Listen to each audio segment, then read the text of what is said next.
Cheryl's here and this is Good Talk. Kali ini barengan sama Faye Wongso, CEO-nya Kumpul dan juga Presiden dari Coworking Indonesia. Hai. Hai. Kece banget nih. Dari tadi kita udah ngobrol-ngobrol panjang lebar sebenarnya. Akhirnya tapi kali ini direkam. Faye, lo ceritain dulu dong ke kita. Lo lagi sibuk ngerjain project apa aja? Karena banyak banget gue tahu project lo nih kan. Nah, jadi kalau Kumpul itu kita bilang kita tuh ecosystem builder, startup ecosystem builder. Jadi kerjaannya yang katanya tadi project banyak-banyak itu adalah ketika ada kebutuhan di ekosistem, jadi elemen-elemen yang bisa kira-kira membantu hidupnya si startup ini jadi lebih sukses, lebih mudah. Itu apa dan itu kita kerjain. Jadi sekarang ini kita sebenarnya lagi lumayan fokus dengan Kumpul Accelerator. Pertengahan tahun ini kita lagi mau jalanin Kumpul Accelerator untuk tema diversity and inclusion. Jadi fokusnya di female founder, selalu isu-isu untuk disability atau populasi yang berkebutuhan khusus, juga founders dari tempat-tempat yang mungkin jauh dari infrastruktur atau kota besar. Oke, nah kayak yang tadi lo udah sempat bilang juga gitu kan, ada akselerasi untuk female founder. Lo tuh kan termasuk orang-orang yang cukup vokal menyuarakan women empowerment gitu ya. Nah kalau dari lo sendiri, why do you think it is important? Ini personally dulu ya, and then in general di Indonesia, lo ngelihatnya sekarang kayak gimana sih untuk female leaders? Awalnya kenapa masuk ke sana sebenarnya bukannya completely dari segi perempuannya dulu, karena waktu beranjak dewasa sebenarnya nggak terlalu pernah mikir bahwa diri saya tuh perempuan harus begini dan begitu, jadi nggak terlalu ada bedanya nih perempuan laki-laki. Tapi kemudian mencermati kenapa Indonesia nggak bisa sukses atau tidak bisa sesukses dan sekaya ada deh negara-negara lain yang mungkin kayaknya kok sombong banget gitu ya karena duitnya banyak. Kapan nih negara aku bisa kayak gitu? Karena kan kita yang negara terpulauan terbesar di dunia, Muslim population terbesar di dunia, terbesar di Asia Tenggara. Nah, terus ngeliatin GDP-nya dan betapa 91% itu disumbang oleh bisnis yang dipimpin oleh laki-laki, jadi mikir berarti kalau perempuannya itu diberdayakan dan lebih kuat dan juga bisa ikut menyumbang sama banyak, itu jadi double dong GDP kita. Jadi awalnya tuh sebenarnya dari situ dulu. Nah, lalu berpikir oke, kita bisa support kewirausahaan, entrepreneurship, startup untuk general population. Tapi statistik tadi mengatakan bahwa penting banget untuk support si perempuannya supaya lebih cepat equal. Ini adalah menguntungkan semua populasi, laki-laki dan perempuan.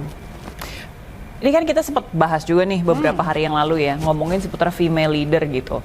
Ada semacam trait tersendiri di perempuan yang pada akhirnya bisa jadi leader, dan kita ngelihat juga ada beberapa perempuan yang bukan yang nggak bisa ya, tapi belum ada di posisi yang demikian. Kalau menurut lo yang harus di cultivate itu apa sih dari seorang perempuan supaya bisa yang kayak ini ada trait ini yang bisa bikin jadi lebih maju dan bisa jadi leader gitu? Tadi baru deh kita obrolin tuh di tim. Ketika bicara tentang program akselerator dan kurikulum dan expert atau pembicara atau mentor yang kita mau onboard gitu ya, tadi kita tuh baru aja meetingin. Dan kita sadar bahwa dari temuan-temuan kita dengan komunitas dan juga dengan pengalaman kita kerja bareng female founders selama ini, sebenarnya yang perlu banget itu adalah bagian soft skills-nya gitu. Karena di Indonesia untuk hard skills, jadi kemampuan teknis ya, menjalankan sesuatu, kerja, project management, ide, itu nggak kalah perempuan. Karena Indonesia kan cukup equal ya untuk pendidikan dan hal seperti itu. Jadi ketika dites ya sama, bahkan kadang-kadang kalau di sekolahan perempuan nggak sih yang nilainya lebih tinggi? Iya benar-benar. Karena lebih nurut atau kayak gimana? Dan lebih rajin kadang-kadang ya, yang cewek-cewek nih. Jadi soft skills-nya ini adalah untuk tahu bagaimana kita bisa menyeimbangkan karakter kita dengan apa yang mungkin saat ini sedang dimaui oleh industri. Nah, yang kita ngobrol kemarin itu tuh share itu kan adalah tentang bagaimana beribu tahun, bukan beratus lagi ya kayaknya, narasi kepemimpinan dan narasi bisnis adalah sangat maskulin. Jadi, kenapa hanya ada sedikit female leaders? Mungkin female leaders yang bisa jadi pemimpin saat ini adalah orang-orang yang punya karakter maskulin. Nah, jadi apakah ketika kita bicara tentang pemberdayaan perempuan dan mau ngangkat yang lain untuk lebih bisa gampang gitu ya, untuk lebih bisa gampang naik, apakah kita juga harus merubah narasi itu supaya nggak mesti maskulin loh untuk menjalankan sesuatu atau menjadi pemimpin? Sebenarnya kalau ngeliat masculine trait itu apa sih? Itu lebih ke kayak problem, pencari solusi permasalahan. Itu kan salah satu trait Masuk maskulin. lagi ke stereotype kan Iya, sebenarnya. orang yang berani speak up, vokal gitu. Orang yang berani nge-lead beneran untuk ngambil inisiatif untuk let me lead this misalnya. Itu kan Atau karakter yang terlihat langsung. Jadi mungkin kosmetik banget, seperti suaranya bisa keras. ya. Kalau berdiri posturnya bisa begini, misalnya ya. Jadi semua itu tuh membentuk persepsi. Iya. Iya sih, karena emang kalau kita ngomongin tentang body language gitu-gitu Iya. juga kan pada saat body language kita begini, ketutup, Nah, ingat gak nggak waktu pede. kita ngerjain program Women Will back in 2017? Yes, Waktu yes, itu yes. kita udah ketemu nih terus minta tolong karena waktu itu kita bikin FGD sebenarnya sama pengusaha-pengusaha perempuan yang ada yang pendatang, ada yang beneran dari Bali, ada yang udah punya pabrik dengan ratusan pegawai, ada juga yang cuman rumahan yang 3 orang gitu ya. Jadi kita kumpulin lalu kita tanya dan itu feedbacknya Sheryl, kenapa terus kita on board kamu juga waktu itu untuk sharing gitu ya. Karena yang mereka butuhkan adalah kemampuan untuk bicara di depan publik, kemampuan untuk menyampaikan ide, mengartikulasikan pendapat, pikiran dan perasaan gitu ya secara profesional, whatever that means at that time gitu kan. Nah, hal-hal itu sebenarnya.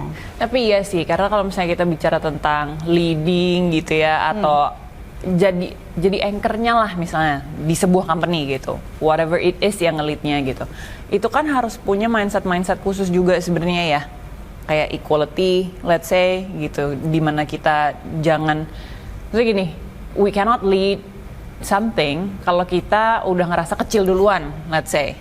Ya.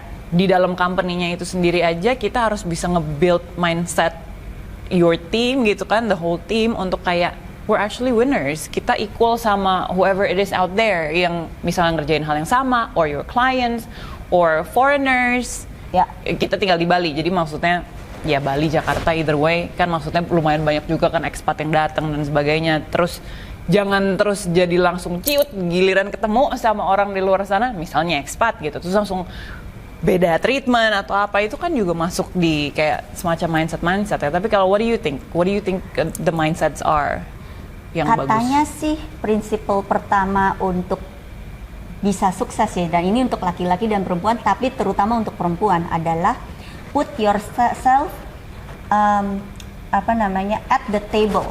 Jadi kalau kita lagi ada meeting nih gitu ya, kebanyakan punya langsung perasaan bahwa oh ya udah nih Bapak duduk di sini, yang bangku-bangku yang pentingnya yang di tengah, yang gimana itu untuk bapak-bapak dulu, ibu-ibunya minggir ke belakang atau di layer kedua, atau dia nggak mau duduk di meja itu. Nah, jadi katanya duduk aja dulu di sana, be part of the conversation, karena mau didengerin atau enggak, tetapi kalau kita tidak duduk di situ udah pasti kita nggak ada suara. Yeah. Jadi udah eliminasi probability nih gitu. Nah itu dulu, dan bener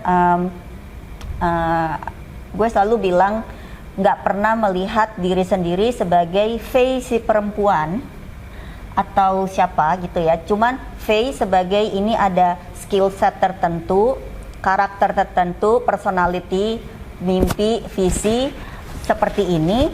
ya ini paketnya, tapi bukan face si perempuan atau face si laki-laki.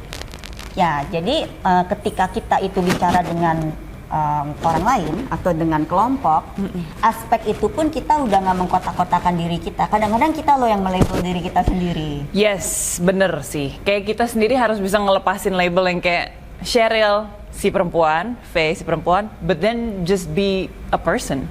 Yes, Kayak- a person, dan juga regard orang lain sebagai person, bukannya si A si laki-laki, si B si perempuan. Setuju banget, setuju sekali. Nah, kalau perempuannya sudah bisa terberdayakan gitu kan, pasti kita juga bisa double the impact lah ya, Ya. gitu. Now let's talk about impact. Ini selalu seru pembahasan yang kayak gini karena kita kemarin sempat datang ke adalah sebuah event lah ya gitu di Bali, di mana ini mempertemukan antara, again ini jadi dibahas because we live in Bali both of us, tapi kayak untuk the whole nation sendiri mungkin bisa apa ya, ini bisa dijadiin bahan pikiran juga gitu ya. Ya. Banyak banget gitu orang datang ke Indonesia, ke Bali, they wanna make impact. Nih kita ngomongin misalnya foreigners gitu, without trying to belittle them whatsoever. No, ini lebih ke kayak semua orang yang datang ke sini pengen bikin impact, caranya gimana? Coaching. Ya. Selalu mau datang terus maunya nge-coach gitu, whatever kind of coaches gitu. Jadi Tell me lihatnya- what you think. Nah Ya, ini. I think I met ketemu dengan banyak sekali orang baik ya. Jadi niatnya baik. Tetapi terus terang tinggal udah dari 2011 di Bali, ketika diajak ngumpul-ngumpul dan mungkin networking yang lebih international people, nyoba beberapa kali dan sesudah itu kayaknya kapok kenapa gitu kan ya. Karena memang ketika datang ke Bali dan melihat ada banyak masalah yang masih mesti diperbaiki misalnya di Bali, dibandingkan mungkin di negara asalnya, ya gitu, caranya lebih kayak ke goggles untuk memberinya itu sebagai charity. Mungkin, tapi mungkin ini tidak disadari, tetapi yang diterjemahkan adalah ya seperti itu, bahwa orang asing yang kemudian menjadi guru, menjadi mentor, menjadi bos, menjadi coach, dan kita yang belajar dari mereka. Nah, so I'm a very strong advocate untuk melihat kekuatan itu bisa macam-macam. Jadi misalnya gue nih monyet, nih ikan, Analogi. gue belajar manjat dari gue gitu, gue Yeah. belajar berenang dari lo, Yeah. gitu. Jadi nggak mesti semua orang itu disuruh jadi monyet nyet gitu kan. Ya, jadi kadang-kadang kan gitu ya, goggles-nya satu. Kenapa dibilang kita harus menjadi, kalau dibilang negara maju atau masyarakat maju, menjadi masyarakat maju seperti yang mereka tahu, gitu. Jadi let's push the bilateral relationship. Jadi apakah ada pertukaran ilmu, pertukaran insights, dan juga posisi yang lebih seimbang ketika mengerjakan sesuatu, either it's a cause, a movement, a company, a business gitu ya, macam-macam. Jadi tadi kan kemarin tantangan yang kita berikan ke teman-teman internasional ini, when you say you want to give back, would it also be possible untuk supporting someone yang nge-lead, dan leadnya itu orang Indonesia? Setuju. Kalau pertanyaannya adalah I can't do that, I need to be the lead, that other people is actually working for me, dan ya udah ini dulu yang mesti direkonstruk. Yes, karena again without meaning to disrespect anyone gitu ya, I believe banyak banget sebenarnya talent-talent lokal yang memang bagus-bagus banget, and they are capable, more than capable untuk jadi leader, tapi selalu jadi di nomor 2-in, dan akhirnya Nah, tapi ini lu kan orang komunikasi. ya. Nah, I think mostly it's also because of communication problem and the Oh, way yeah, people yeah. communicate themselves. So Yeah. I had my master's degree itu di Sydney ya, udah waktu itu. And you know me lah, I'm so opinionated, kagak bisa diem, extrovert gitu ya, cerewet banget gitu. But then 1 bulan pertama di kelas nggak bisa ikut ngomong karena mereka itu di kelas sat interupsi satu sama lain, dan kita orang Asia tuh harus punya kayak dipersilahkan bicara dan gimana, sampai satu tahap I thought ini ya kalau aku nggak ngomong disangka gue bego nih pasti gitu kan ya, kayak disangka anak Asia nih pada bego semua nih atau super pemalu gitu kan. Masalahnya bukan itu nih gitu. Nah jadi mungkin di sini pun seperti itu. Again, masculine trait. And I think a lot of Westerners, the female ones, they also have masculine traits. That they are so imposing, probably like me, I'm also can be like very imposing. So I do have masculine traits, and I think that's why I'm right now in this era, I can be a leader even though I'm female. Because I have masculine trait, gitu kan ya. Misalnya imposing, terus udah gitu kayak berani bilang enggak, terus udah gitu punya pikiran apa dijeblosin aja dulu gitu. Nah kita tuh orang Indonesia, kita kan sangat komunal. Pendidikan kita itu membuat kita takut salah. Apalagi ketika bicara di depan umum. Takut disangka bodoh, takut salah. Nah, kadang-kadang ini juga sesuatu kayak communication skill yang perlu kita support gitu ya, kita dukung. Makanya it's actually all about communication. Communication, that's true. Tapi kalau ada satu industri di Indonesia ini yang kayak memang di industrinya for now, from what I know dari teman-teman yang kerja di hospitality itu GM ke atas harus foreigner. Terutama untuk hotel yang 5 stars gitu kan. Itu tuh semacam kayaknya ada rules-nya gitu ya. I mean, I don't know, correct me if I'm wrong, siapapun yang nonton ini gitu. Tapi I'm totally against that. Kayak why? Kita punya banyak sekali startup yang udah yang udah oke banget, sampai ada yang sudah jadi unicorn whatever coin di luar sana gitu ya. Dan yang bikin siapa foundernya? They're Indonesian gitu. Yang kayak then why untuk di satu industri tertentu itu harus bukan Indonesian? Why? Mungkin karena mau ada branding internasionalnya itu ya. Tapi kan nggak harus di leader. Itu pertanyaannya, apakah branding internasional itu harus berdasarkan ras? Nah, itu pertanyaan yang harus kita tanyakan ke industri. Yes. Apakah branding internasional itu bisa didapat dengan suatu standar? Standar kerja, standar kualitas, SOP, brand, ya. Ketika tidak peduli warnanya apa, ini orang mau hitam, putih, biru, merah, coklat gitu ya. Ketika dia bisa melakukan itu, punya skill yang sama. Misalnya nih, gak lucu kan, ada anak Bali misalnya sekolah di Swiss, di sekolah perhotelan di Swiss sampai cukup tinggi, misalnya sampai S2 dengan orang berkulit putih misalnya. Lalu ke Bali yang satu nggak bisa jadi GM atau direktur karena dia luarnya itu orang Bali dan nationality-nya adalah Indonesia, tetapi dia memiliki pendidikan yang sama, pengalaman yang sama, kenapa enggak? Kecuali kalau memang talent lokal kita belum mempunyai misalnya keahlian atau pengalaman atau level pendidikan yang sama, itu PR lain lagi. Yeah, that's a different homework sih. Oke. Itu adalah bahan untuk kita semua berpikir. Dan mudah-mudahan kalau ada orang kepemerintahan yang nonton ini juga, maybe you can change the bill, you know? Ya. Policy-nya lah mempertanyakan gitu. Apakah ini sudah benar dilakukan dengan cara ini gitu? Iya kan? Ya. Because I believe juga sekarang 2022 local talent kita udah aur-auran kemana-mana, malah akhirnya jadi pada pindah ke luar negeri semua, nggak ada yang mau pulang sini akhirnya gara-gara itu. Well, that happened karena merasa lebih dihargain di sana. Then why do I have to go back home? Walaupun nasionalisme orang Indonesia itu katanya salah satu yang paling tinggi di dunia. Jadi ketika memang tidak punya pilihan, kan kita kan pengekspor TKI ya. Nah itu masih ada nih masalah-masalah sosial atau gap yang memang beberapa kelompok itu merasa tidak punya pilihan gitu kan. Jadi memang mau bekerja di luar. Tetapi ketika punya pilihan, ketika sekolah, ketika punya skills, hampir semua persentasenya tuh mengatakan bahwa semua itu mau balik ke Indonesia kalau ada kesempatan yang baik di Indonesia. Iya sih. Ya. Yeah, I mean we're here. Dibanding misalnya ya negara seperti Cina, India itu banyak banget loh yang nyari PR atau green card atau lain ya. citizenship di tempat lain.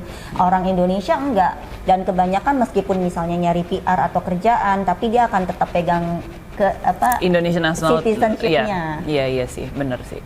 Oke, last question. Ini agak sedikit ke personal, cause we've known each other quite a while juga kan. Dan gue tahu lo dari 2020 ke 2021 itu gila banget sih hardshipsnya gitu kan. Maksudnya kayak ada personal matters juga. Plus karena pandemi kemarin itu kan permasalahan coworking dan sebagainya juga lumayan drop. Terus belum custody lah ini itu apa segala macam gitu ya. Tapi gue bisa, I mean if it was me, si orang yang banyak feelingnya ini, kayak I'd probably be so depressed. Tapi gue ngelihat tuh tipikal orang yang bisa, oke, masalahnya ini berarti satu-satu ya, gue bikin ini solusinya itu, Depres ini, juga, ini. tapi 3 jam aja. Gimana caranya dia pernah cuma 3 jam, gue gak ngerti. Itu yang gue mau nanya, gimana sih lo caranya bisa kayak gitu. It's all about coping mechanism. Nah, there you go, yes. Dan support system. Jadi plans, help, terus juga ada orang-orang yang bisa jadi support system meskipun cuma 1-2 gitu ya, itu juga membantu. Tapi ya kadang-kadang kita memang suka ngerasa pengen sendiri aja dulu gitu kan ya, nggak bisa cerita ke siapa-siapa. Tadi kan bilang orang feeling ya, ya mungkin ya kalau gue kan orang thinking ya. Iya. Jadi suka overthinking juga sebenarnya. Ini overfeeling, nih overthinking, oke. Tapi kalau dari bisnis, meskipun berat banget, semua tahu ya tahun 2020 itu beratnya bukannya karena tidak ada hal yang bisa dikerjakan, tapi karena ada banyak ketidakpastian gitu. Nah, bisnis itu semua tentang projections. Yeah. Jadi apapun yang kita mau lakukan, strategi, mau kemana, mau punya staff berapa, bisa bayar gaji apa enggak, apa yang mau kita lakukan, it's all about projections. And then di 2020 tuh nggak bisa bikin projections. Nah, tapi ketika seperti itu balik lagi ke core values. Balik lagi, ingetin lagi, I'm doing this for what? What are my principles and main values dulu, masih relevan atau enggak? Karena banyak jalan menuju Roma. Jadi ketika mungkin jalan-jalan yang biasanya kita tempuh dan tiba-tiba ada Black Swan event, Black Swan itu kan jarang ya, kebanyakan putih. Jadi kayak kita tuh nggak kepikir bisa tiba-tiba lihat Black Swan gitu. Tiba-tiba COVID, boom, happen gitu, itu nggak kepikir. Yeah.